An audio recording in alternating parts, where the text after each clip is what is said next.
This is the fight guy in UFC 319. Dricus Du Plessis versus Khamzat Chimaev for the middleweight strap takes place in Chicago 2 days from now. I am going to break down the entire card. I'm going to let you know who I believe will win every single one of the fights that's left. 2 fights have fallen through as of this morning. I'll get into the details behind both of those fights, what's to come next with them, and I will be giving out 5 free bets you should take advantage of for this card. Not every UFC card is worth betting on nowadays, but this one is full of good surprises, great odds. We're going to get into all of it. We'll start with the fight news. 2 fights called off this morning. The first fight, Bobby Green. King Green, god damn it, Bobby, is out of his fight against Diego Ferreira for unknown circumstances on King Green's side. I'm not sure if it was a problem with the weight cut, diet, injury. Most likely it's an injury. Not sure on the details behind it, but Bobby will not be stepping in on the scales tomorrow morning. Speaking of the scales, the weigh-ins are tomorrow. The UFC's been very good this year on finding last-minute replacement fights for fighters who have dropped out, so I would not put it past the UFC to get Diego Ferreira a last-minute replacement fight before tomorrow. Maybe by the time this video is uploaded, they'll announce it. But the most likely outcome is Diego Ferreira will get pushed to one of the next upcoming cards in the next month. UFC Nosh is a probability. But Diego Ferreira, I was going to pick to win this fight anyways. We will see. If they do get him a last-minute fight, it might be worth betting on, but it's unlikely. The next fight to be called off, Ultimate Fighter finale between Donnie Donchenko and Rodrigo Cezinado. These last names do not get any easier. It's been canceled. I'm not going to say canceled. It's been pushed back. We'll say that due to an ankle injury on the Ukrainian side. This fight will be added to UFC Nosh, which will bring up the stock price of that card because that card is trash. I've talked about it before on this channel. I live in Texas, and I won't even be going to that card. The main event's great, but outside of that, it's just a dodgy card, especially if the main event were to fall through. What are we going to do? The UFC Nosh is just an absolute dumpster fire after that. But those are the 2 fights that get called off. Let's dig through this card. We'll end with the main event, DDP versus Khamzat, but we will start with the very first fight on the early prelims. And after I go through these, I'll give you my top 5 bets. Maybe I'll throw some hints as I go through. But the very first fight, Alibi Idiris is taking on Joseph Morales in an Ultimate Fighter finale in the flyweight division. I'm going to keep this one quick. I've only watched a few Ultimate Fighter episodes this year. I've seen Alibi fight. He's got it all. Really, whatever questions Joseph Morales might have for Alibi, he's definitely got the answers to. Joseph Morales was in the UFC before. He was cut in like 2018, I believe, took a 3-year layoff, and now he's working his way back into the mixed martial arts world. I believe not only Alibi's a little bit more technically sound everywhere, definitely has the better grappling, but Joseph Morales, there's a lot more on stake for him. If he does not win this fight, his mixed martial arts career, his professional fighting career is most likely going to be over with, so it's a lot of pressure. That being said, I'm just going to go with Alibi. Even if there wasn't that added pressure from Joseph Morales, I think Alibi's just a little bit fresher, a little bit better everywhere, and he's going to edge out a decision. He might even finish Joseph Morales, but I think he'll win a decision 29-28. And we'll move on to the next fight on the early prelims. Karine Silva is taking on Dione Barbosa in a women's flyweight match. Karine Silva was supposed to fight Aldrich, JJ Aldrich, I believe, like the redhead from somewhere in the UK, I believe. Dione Barbosa is coming in on short notice to fight Karine Silva. Dione Barbosa, we'll start with the physical attributes. She's 2 years older than Karine Silva, 1 inch taller, and she has 1 inch of a reach disadvantage. She's coming off of a win in April.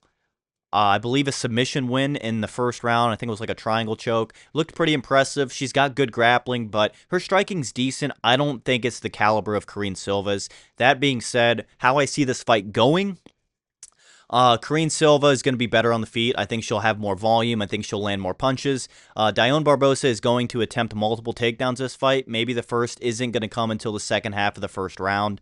Depending how successful she is there, which I don't think she's going to get Silva down the first, the second, maybe not the third time. Karine Silva will probably take over from there. I have Silva winning a decision, 29-28 against Dione Barbosa, and I'll leave it at that. I don't really care much if the fight goes another way, but that's how I see it going. We'll move on to a good fight Brian Battle is taking on Ruziboev at middleweight. Brian Battle at middleweight. No more struggling weight cuts at welterweight for Brian Battle. I think he's going to stay in the middleweight division for sure, and we'll see after this fight. We'll go physical attributes first. Ruziboev is 4 inches taller. He's 1 year older, and he has a 1-inch reach disadvantage to Brian Battle. Ruziboev's a knockout artist. He's been on a little bit of a run lately. He's looked really good against guys who aren't as technically savvy as Brian Battle. Do I think it's possible for him to find the opening and get Brian Battle out of there? I do. I do think the odds are probably about 35% of that happening. But if he doesn't get Brian Battle out of there via knockout, I do think Brian Battle's just more technically sound.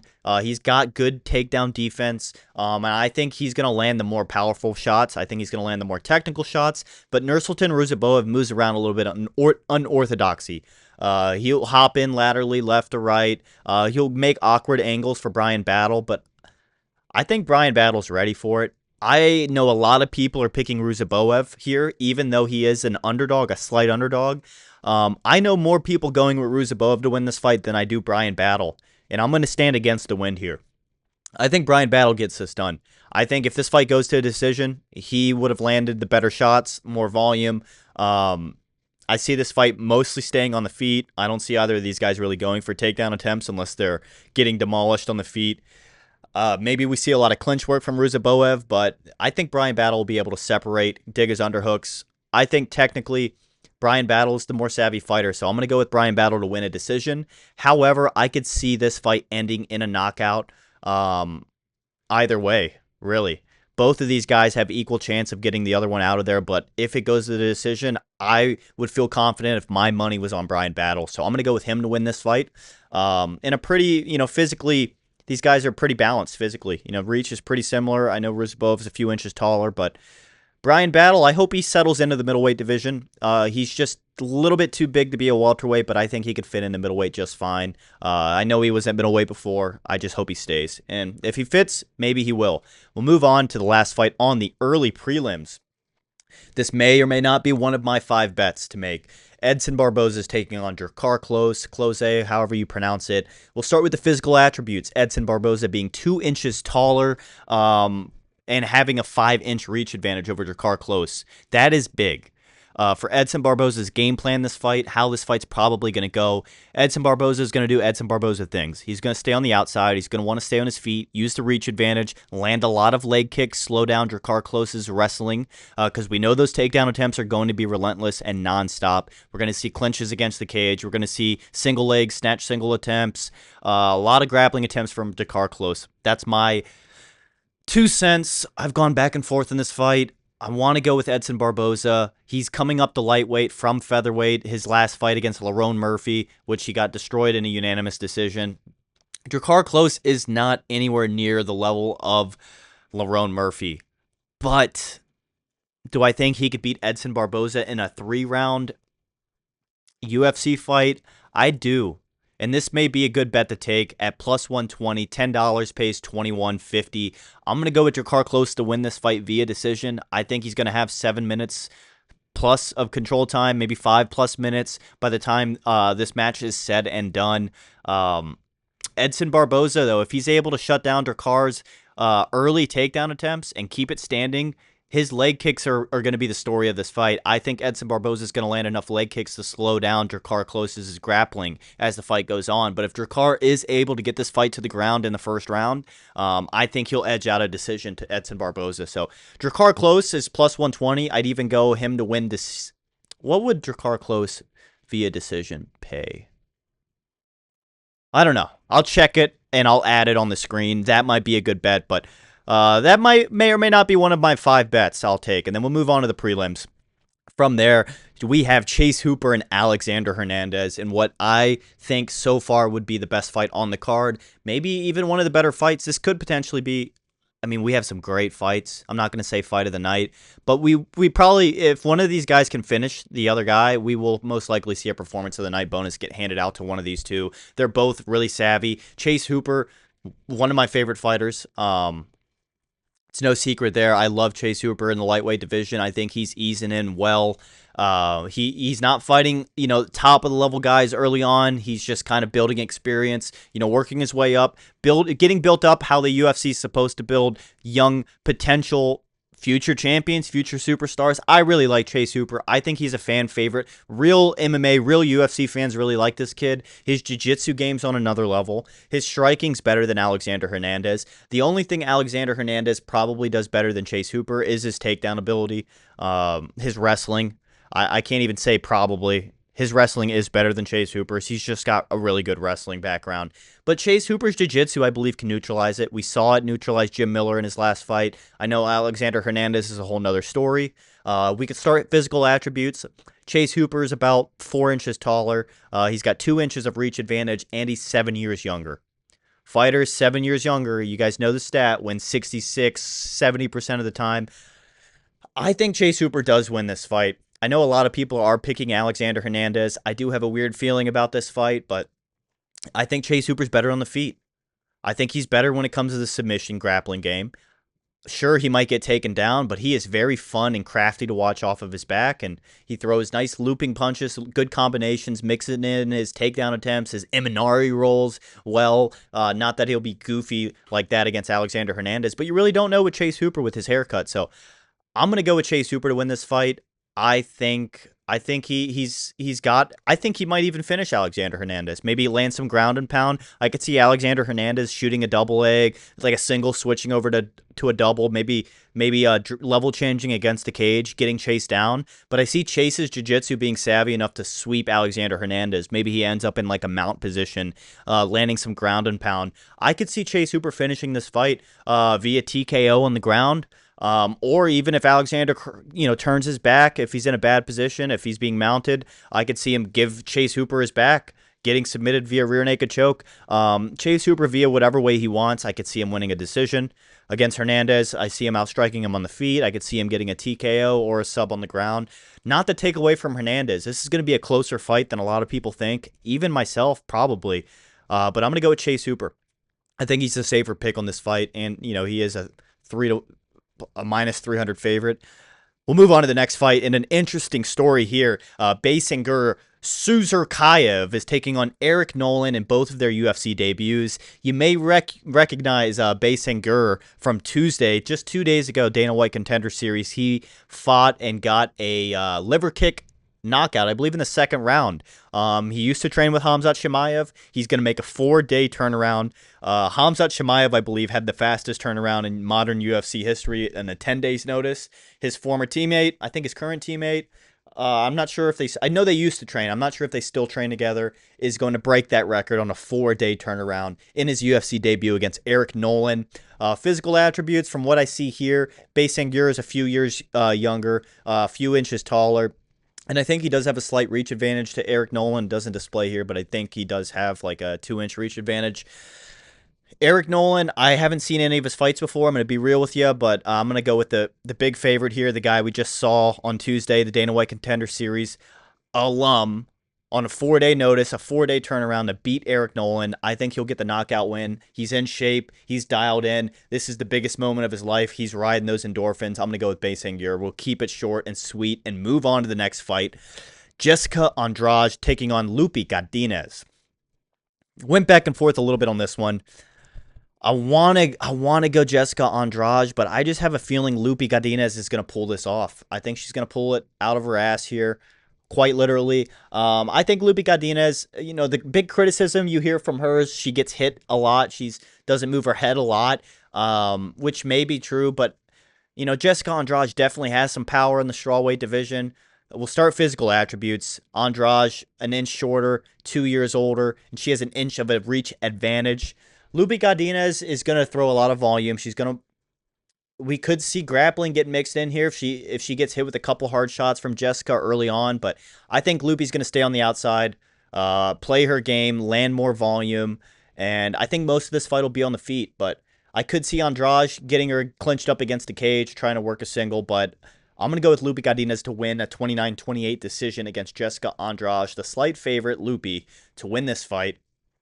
And we'll move on to the featured fight on the prelims. I'm very excited for this fight. A middleweight fight. Gerard Meerschaert, GM3, taking on Mikhail Oleksiejczuk.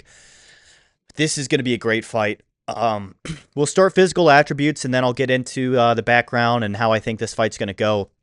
Gerard Meerschaert, he always seems like a big guy. He's an inch taller than Mikhail Oleksiejczuk. He's got 3 inches of a reach advantage, but he's 7 years older. He's coming off, he was subbed out by Renier de Ridder, and then he got destroyed by Brad Tavares, I believe, in a unanimous decision loss in April. Okay, so you're coming back about 4 months ago. You took on a lot of damage against Brad Tavares.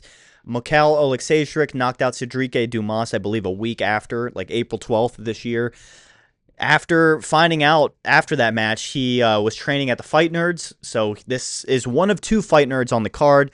Maybe a little parlay I have cooked up for you guys. You'll find out at the end of this run-through. But I'm going to go with Mikhail Oleksiejczuk to win this fight.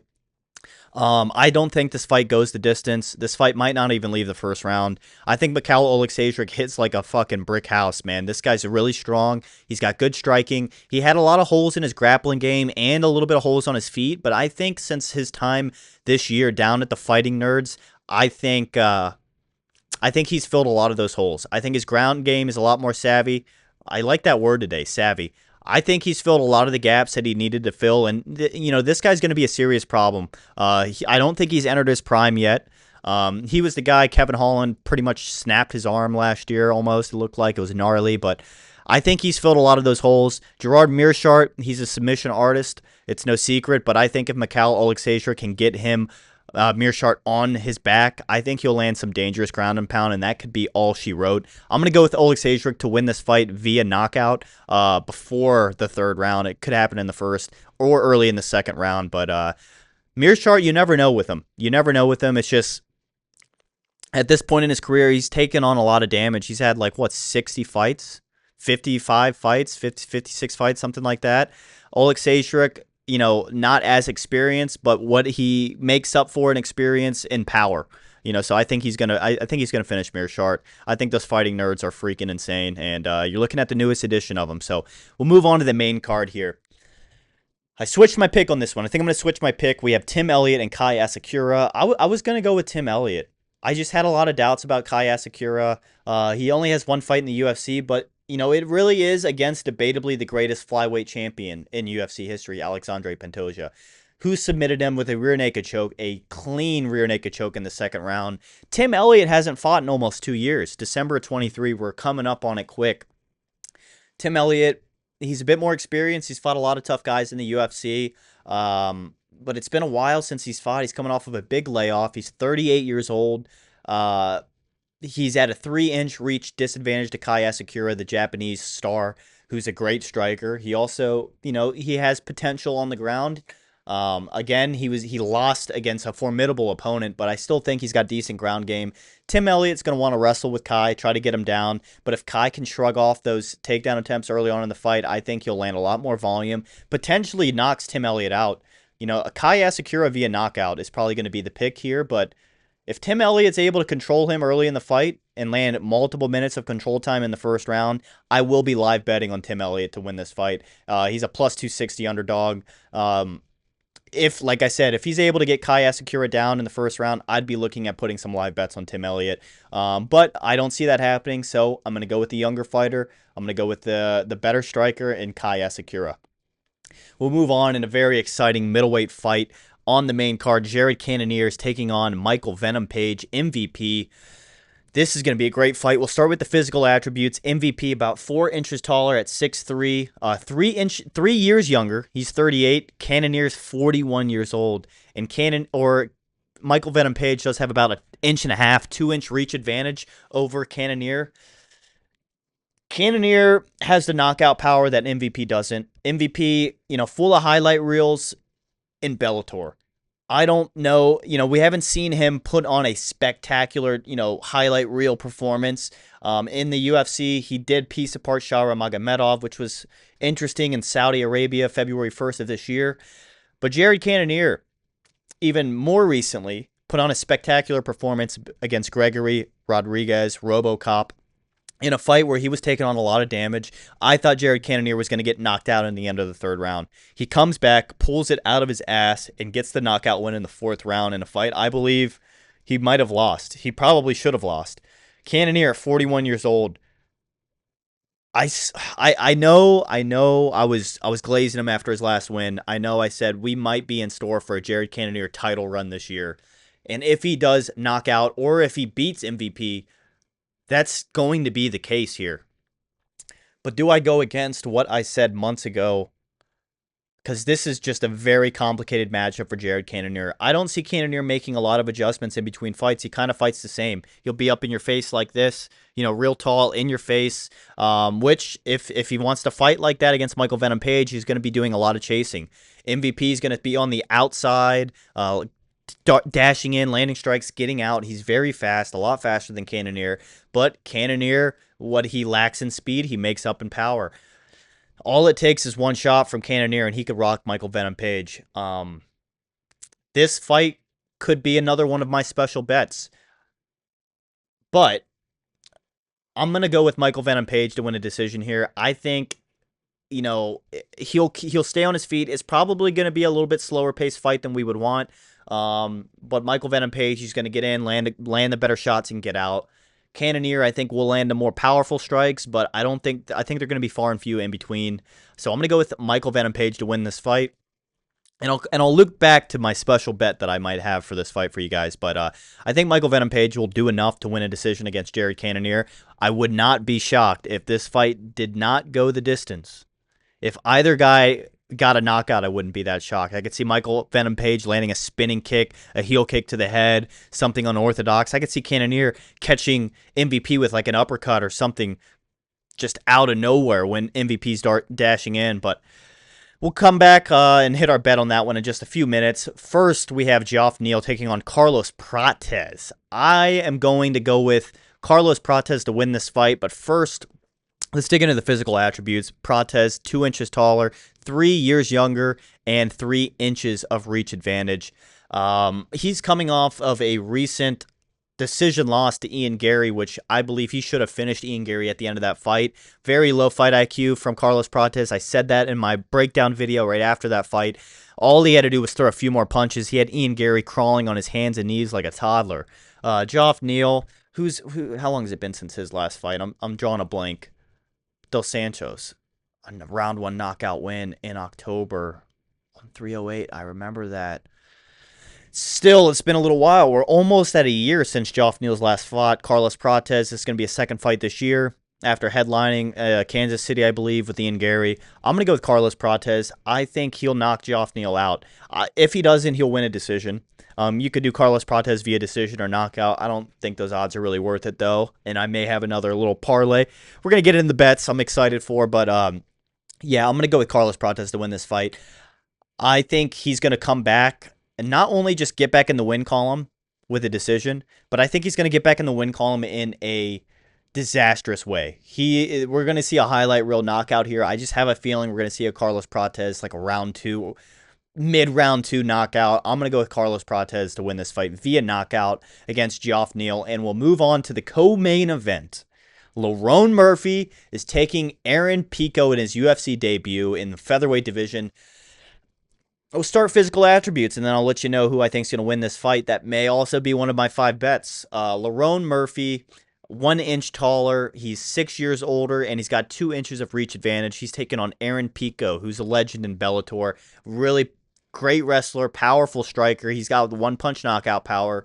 But Lerone Murphy's just very well-rounded. I said it in his last fight. I said it in his Dan Ige fight when he fought Dan Ige, and I picked Dan Ige to win. I was very surprised. I'm not impressed with the Lerone Murphy, I'll say. Well, it is a bit impressive, but I'm not a fan of Lerone Murphy. He's not somebody I'm going to root for to win, even if I have money on him. He's just not an entertaining fighter to me, which I'll be happy either way this fight goes, because Lerone Murphy will be one of my 5 bets. I don't know the next time you're going to see him at plus 150 against the guy making his UFC debut. We've seen Patchy Mix. We've seen Patricio Pitbull, both very high reputable names coming into the UFC, and they both shit the bed on their debuts. How are we supposed to expect Aaron Pico to do anything different? Lerone Murphy is You know, you might not like the way he wins. His last 5 fights have all went to decision, but you know what? He's won all of those. And what does that tell you? The guy fights to win. He doesn't fight for highlight reel performances. Now, if Aaron Pico's overly aggressive or he shoots a bad takedown attempt, I could see Lerone Murphy kneeing him up the middle. I could see him catching Aaron Pico on the feet as well, but I think Lerone Murphy's going to win a decision against Aaron Pico. He probably does enough to win each and every single round. Maybe he loses a round. 30-27, Lerone Murphy, maybe a 29-28. Lerone Murphy is one of my 5 bets, and we'll recap all the bets. But we'll move on to the main event. Dricus Du Plessis, Khamzat Chimaev. For the middleweight strap in Chicago, one of the greatest fights of the year. I believe this is going to be a fun one. Also one of my 5 bets, but let's break this card down and then we'll hit those 5. Dricus Du Plessis, we'll start with the physical attributes. He's an inch shorter than Chimaev. It's a very balanced fight physically. They're both 31 years old. Dricus Du Plessis, despite him being an inch shorter, he does have an inch advantage in the reach department. How do I see this fight going? Khamzat Chimaev is most certainly going to shoot his takedowns as he does, relentlessly, and I believe he's going to get Dricus Du Plessis down maybe in his first takedown attempt, his second takedown attempt early in the first round. If he's unable to submit Dricus early in the first round, or submit him in the first round, I don't see Khamzat winning this fight. I don't see him outstriking Dricus.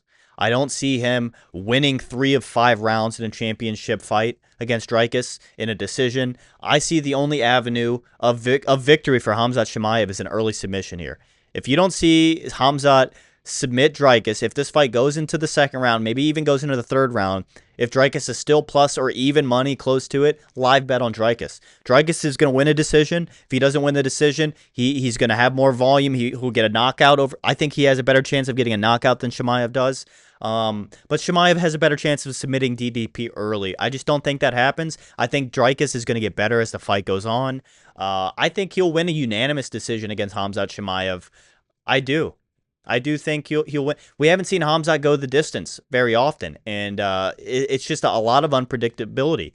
For him being a minus 260 favorite, and if this fight goes out of the first or second round, why would you not bet against Khamzat Chimaev? There's just a lot of uncertainty there. Dricus, he's fought all former champions in like his last 5 fights, I believe, except Derek Brunson.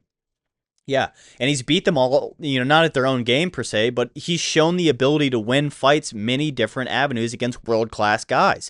His last fight, unanimous decision against Sean Strickland, sealed the deal. There's no more debate. A submission against Israel Adesanya. He won a split decision against Strickland the first time, knocking out Whitaker, knocking out Brunson. Dricus is somebody who's shown us multiple times, time and time again, he has the ability to finish the fight. Anywhere it goes, he has the ability to win decisions. Khamzat, despite him being undefeated, that really close fight against Gilbert Burns, just showed some weaknesses. And I just think Dricus' mentality, I think what he's done so far in the sport, I just think he's definitely the safer bet, and I'd probably be picking him if he was a slight favorite. Despite him being a plus 210 underdog, you got to take him. We'll get into the bets in just a second, but I think Dricus beats Khamzat Chimaev in a 5-round fight, 9 times out of 10. And we'll see how well that ages. And we'll get into my 5 bets real quick. The first one, Dricus Du Plessis. We'll just start where we are at the top here. He's a plus 210. $10 pays out over 30. You're more than doubling your money here. I think he's a great bet. Like I said, if this fight goes out of the first round, despite what happens in the first round, God forbid it's a 10-8, but you get what I mean. If this gets out of the first round, I think Dricus is just going to look better and better as the fight goes on. I think he's more dangerous on the feet. I think if this fight goes to decision, he has a better odds of getting his hand raised. And as long as he survives a submission in the first or second round, I really don't see how Khamzat wins this fight. Second bet. Bet number 2, Lerone Murphy's plus 150. He's undefeated. He's fought top cream of the crop, top level UFC guys time and time again, and he showed us he has the ability to win. His game plan is always better. He's just a little bit more ahead than whoever it is he's fighting. And Aaron Pico, a co-main event on a UFC pay-per-view in Chicago on his UFC debut. That's a lot to ask from the guy. I'm going to go with Lerone Murphy. I think he's got the ability to shut down the takedown attempts. I think he's got the fight IQ to win. Is this going to be a 5-rounder? I don't think so. I think it's a 3-rounder. Nonetheless, could be a 10-rounder. Give me Lerone Murphy, plus 150. You might not see him at plus money again in a long time.